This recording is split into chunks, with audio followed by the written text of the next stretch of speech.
今日嚟到望埠啦，我哋帶大家一齊去分享下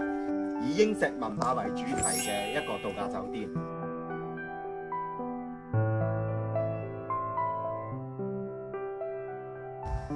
嗱，你睇你我哋嘅英石酒店嘅一個平面圖啦，我哋有研學嘅茶園區啦，亦都我哋有我哋嘅酒店嘅主體大樓啦，係有我哋英石嘅園林景啦，亦都係新增咗我哋嘅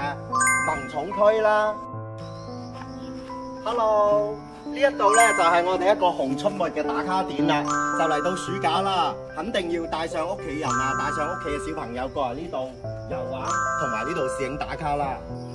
大家知唔知道啊？我哋英石園嘅一品一木一石都係經過園林級嘅大師設計嘅。睇睇我哋呢個草坪營地啦，生活上好大壓力嘅你，或者好忙碌嘅你，平時星期六日帶埋屋企人過嚟呢度搭下帳篷啊，喺度遊玩下，係唔錯嘅選擇嚟嘅。嚟到我哋石頭酒店，一定要感受你我哋英石文化啦，帶上你屋企人一齊嚟感受下呢個 DIY 嘅英石作品。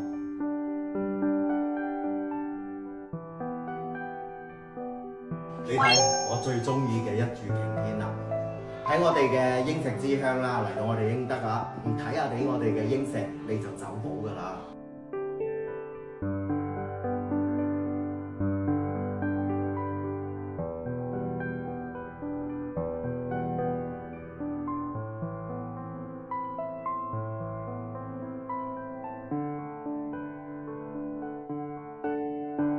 呢個驚喜俾大家，我哋石頭酒店開咗個新項目啊！冬天有溫泉，夏天有冰泉，係有一個好正嘅水上樂園啊！